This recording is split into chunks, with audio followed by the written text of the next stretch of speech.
On my 35th birthday, I didn't blow out candles surrounded by family. I sat in my office, the only light coming from the cold blue glow of my phone screen. Outside, San Francisco was alive. But inside these four walls, I was a ghost. Then, a notification pinged. My father, Nicholas, had posted a video. It showed my younger sister, Brianna, laughing in a luxury airport lounge, to a glass of champagne in her hand. The caption read, "The only daughter who makes us proud. Surprise trip to Rome for our golden girl." I watched as my mother, Sarah, added a red heart emoji. That heart felt like a digital seal, officially deleting my existence on the very day I turned 35. I didn't scream. I didn't cry. I just sat there in the silence, staring at the woman I had become, and realized that my family's love was a luxury they had officially overdrafted. Drop a comment and let me know where you're listening from and what time it is for you right now. I'd love to know who's part of our community. I didn't reach for the wine or a phone to call them. Instead, I opened my banking app with the surgical precision of a corporate strategist closing a hostile takeover. I bypassed my personal savings and tapped on the joint account labeled Nicholas Medical Treatment. For 5 years, I had poured $2,500 into this fund every single month. I did it because my father told me he had a rare, non-insured heart condition that required experimental care. I believed him because that's what the reliable daughter does. The transaction history loaded, line by line. I expected to see hospital invoices or pharmacy bills. What I saw instead was a $12,000 wire transfer to a luxury travel agency for a Rome holiday package. Right next to it was a $4,000 charge for a hotel deposit and a string of boutique purchases that matched the designer bags Brianna had been flaunting on Instagram. My blood didn't boil, it turned to ice. I realized then that my father wasn't sick. At least not in the way he claimed. He was a professional manipulator, and I had been his unwitting benefactor, bankrolling a lifestyle I was never invited to share. I had lived like a monk, working 80-hour weeks and eating takeout in a quiet office, while my money was being used to buy my sister's happiness and my father's pride. For years, I had been caught in the survivor's invisible chain. Growing up, I was the strong one, the daughter who didn't need anything, while Brianna was the fragile flower who needed every drop of water. I thought my silence was strength, but it was really a cage. I had been conditioned to believe that as long as I kept providing, as long as I was fine, I was safe. But looking at that balance, I saw the truth. I wasn't a family member, I was a resource. I was a house with no doors that they felt entitled to walk through whenever they wanted a new luxury. My hand was steady as I navigated to the transfer menu. I didn't hesitate. I typed in the full balance $115,000. Every cent I had contributed, plus the interest it had gathered while they slept soundly. I hovered over the withdraw button for a fraction of a second, watching my reflection in the dark screen. Then, I clicked. The screen flickered. Transaction complete. The account was at zero. I had officially funded my own exit. I didn't feel guilty. I felt like a prisoner who had finally found the key in her own pocket.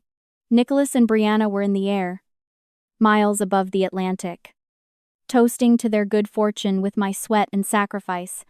They had no idea that when they landed in Rome, the golden faucet would be dry, and the strong daughter they took for granted was gone forever. I moved through the following months like a woman who had finally learned to breathe underwater. I didn't waste energy on anger. I spent it on the secret rise.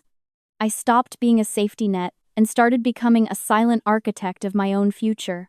While Nicholas and Brianna were still tagging themselves in Italian piazzas, I was working in the shadows of the San Francisco high-rise life. I didn't just go back to my desk. I went for the throat of the market. Within 1 year, I closed a strategic merger that placed me as a silent partner in the very marketing firm Brianna was trying to exploit for her influencer brand. I wasn't just Meadow anymore. I was a creditor they couldn't see. But I wasn't just building my empire. I was collecting the receipts for their burial. I hired a private investigator who confirmed my suspicions within weeks. There was no heart condition. Nicholas had been forging doctor's notes and medical invoices for years. He used my monthly $2,500 treatments to pay for Brianna's sorority fees, her designer wardrobe, and her 3 failed business attempts. This was the trap of normalized cruelty I had lived in. My family had turned me into a cash cow because I was independent enough to survive it. They viewed my success as their communal property, while Brianna's entitlement was treated as a fragile gift that needed constant feeding. By the time the invitation arrived for their elite Heart of Gold charity gala, I was ready. Nicholas and Sarah wanted to use the evening to launch Brianna's new lifestyle consultant brand.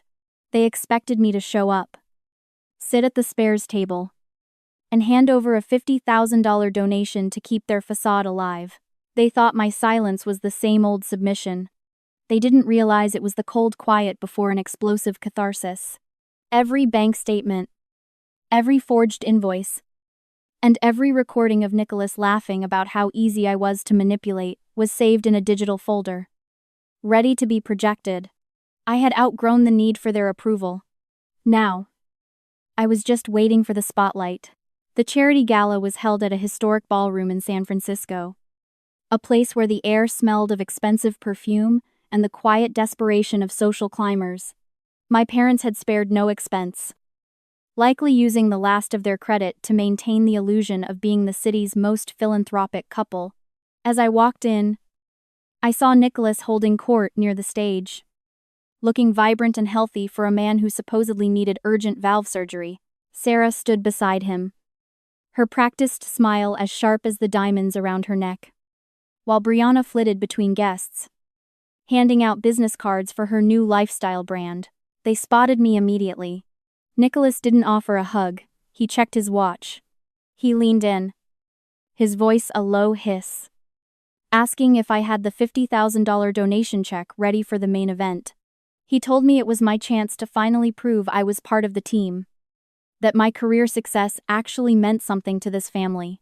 I smiled, a cold, clinical expression that they mistook for my usual compliance.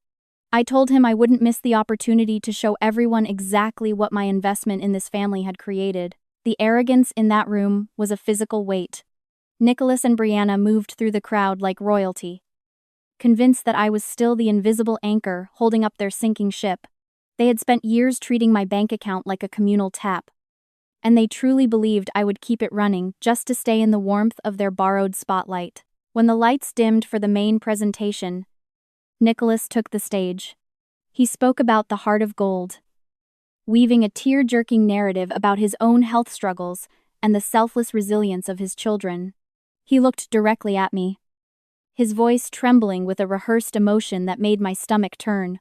"I invite my eldest, Meadow, to the podium," he announced, his smile reaching his ears but not his eyes. "She has been the quiet strength behind my recovery.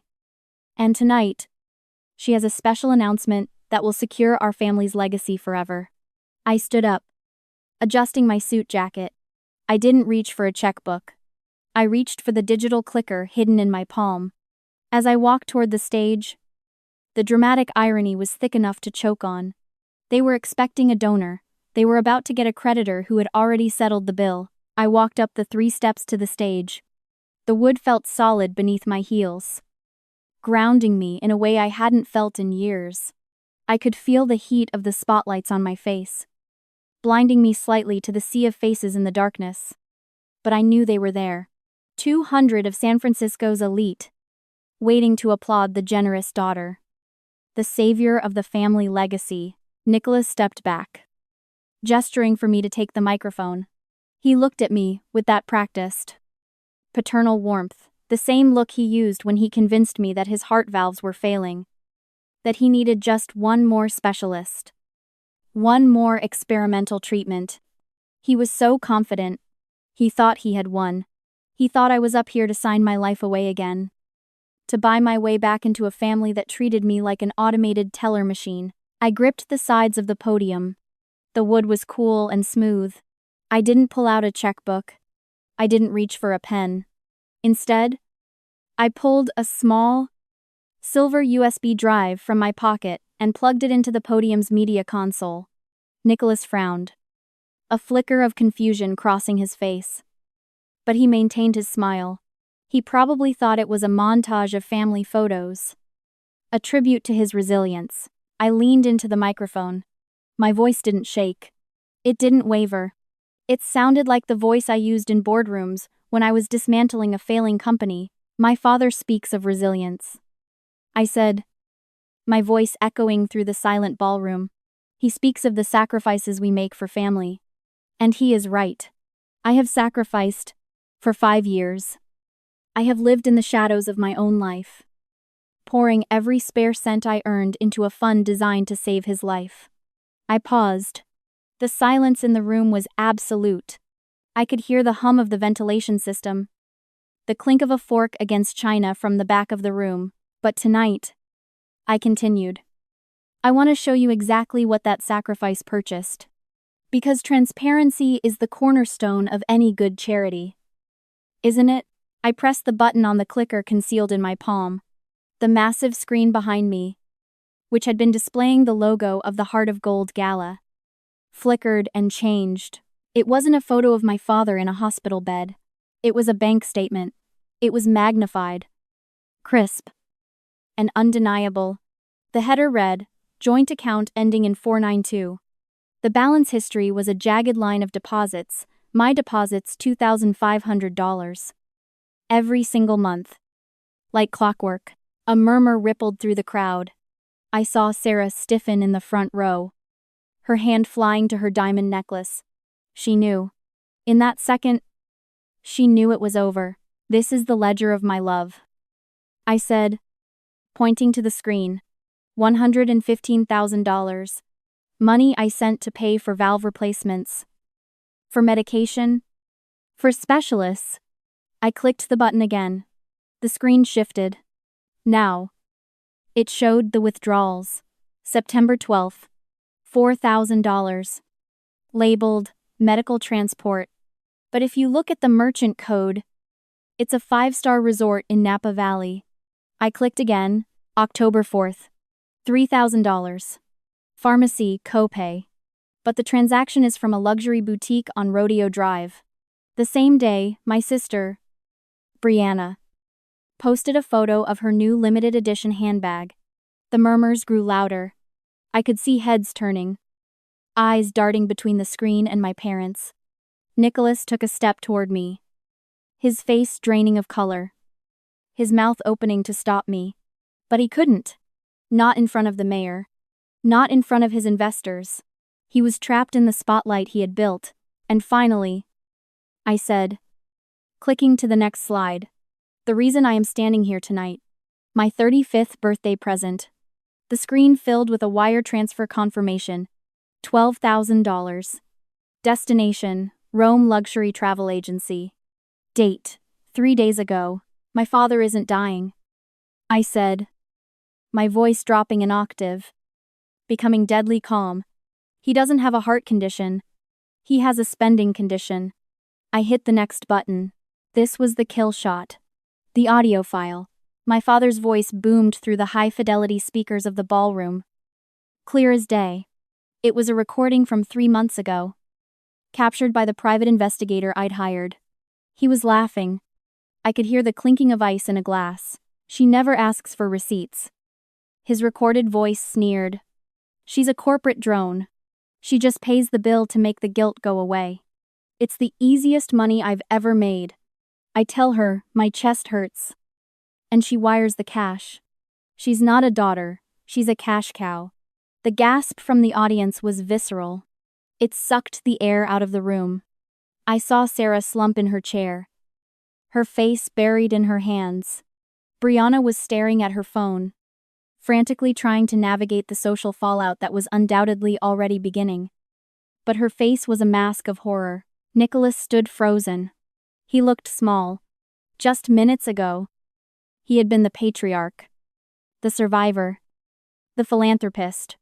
Now, stripped of the lie, he was just a thief in a tuxedo. I looked at him, really looked at him, and I realized something profound. All his power. All his arrogance.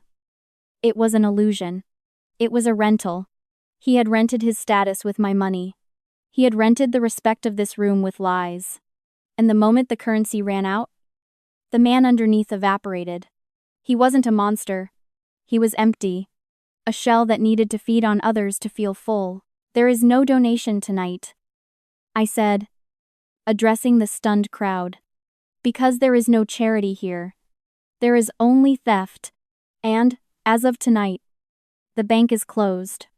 I didn't wait for applause. There wouldn't be any. There was only the heavy, suffocating weight of the truth. I stepped back from the podium, leaving the bank statements glowing on the screen behind me, a towering monument to their greed. I walked down the stairs. The crowd parted for me like the Red Sea. No one made eye contact. They were too embarrassed, too shocked, too desperate to distance themselves from the wreckage of the family they had just been celebrating. I walked past my mother, who couldn't even lift her head.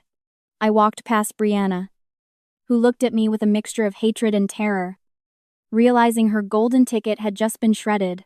And as I reached the heavy double doors at the back of the room, I didn't look back. I didn't need to see the ruin. I had lived in it for 35 years. Now, I was finally walking out of it. Nicholas tried to corner me in the lobby. He moved faster than a man with a heart condition should. His face, a mask of purple rage that clashed with his tuxedo. He blocked my path to the exit, his hands shaking, not from fear, but from the sudden, violent realization that he had lost control. "You think you can just walk away?" he hissed, grabbing my arm. "I'll sue you. I'll sue you for elder abuse. I'll tell every judge in this city that you abandoned a sick old man. I'll ruin you." Meadow. I looked at his hand on my sleeve. It was the hand that had signed my permission slips. The hand that had taken my checks. The hand that had never once offered to help me carry the load. I didn't pull away. I simply reached into my purse and pulled out a thick manila envelope. "You can try to sue," I said, my voice calm, almost bored. "But before you call a lawyer, you should read this." I pressed the envelope against his chest. He instinctively grabbed it. "It's the full report from the private investigator," I explained. "It contains the forged medical records, the affidavits from the doctors whose signatures you faked, and the forensic accounting of the shell corporation you set up to launder my contributions into Brianna's business. It also contains a copy of the report I filed with the IRS this morning regarding unreported gift income." His grip on my arm loosened. He looked from the envelope to me, his eyes wide with a terror that was finally, satisfyingly real. "This is a cease and desist regarding any future contact," I added. "If you or Sarah or Brianna attempt to contact me, or if you mention my name in public again, I will release the full, unredacted file to the district attorney. Right now, it's just leverage. Don't make me turn it into a prison sentence." He stepped back, clutching the envelope like it was a grenade. I didn't say goodbye. I didn't look back at the ballroom, where Sarah was likely still weeping into her champagne. I pushed through the revolving doors and stepped out into the cool San Francisco night. The air tasted clean. The next morning, on my 36th birthday, I woke up in my own apartment. There were no frantic texts, no guilt-tripping voicemails, just silence. And for the first time in my life, that silence didn't feel like rejection. It felt like peace. I checked my bank account. The $115,000 was still there. I didn't buy a car. I didn't go to Rome. Instead, I called my lawyer and established the Meadow Foundation for Financial Autonomy. It was a small start, a grant program designed to help young women extract themselves from financially abusive families, women who were told they were too strong to need help, women who were being drained to keep others afloat. I realized then that revenge wasn't the victory. Exposing them at the gala was necessary. A surgical removal of a tumor. But it wasn't the point. The victory was waking up and realizing I didn't have to audit my own existence anymore. I didn't have to buy my seat at the table. I could just build my own table. To anyone listening to this, especially if you are the one currently sitting in the dark, staring at a phone screen that only lights up when someone needs something from you. I see you. I know the weight of being the reliable one. I know how it feels to be the support beam that gets covered up by the drywall. Essential, but invisible. You might feel like you're holding everything together. Like if you let go, the whole world will collapse. But I promise you, it won't. Their world might collapse. Yes. But yours? Yours is just waiting to begin. You are not a resource. You are not a retirement plan. You are not an insurance policy. You are a person. And you are allowed to keep the things you build. Walking away doesn't make you the villain. Sometimes, it's the only way to be the hero of your own life. If you've ever been the one who was expected to be strong while others were allowed to be selfish, let me know in the comments. Your story matters. Like and subscribe to join our community of survivors.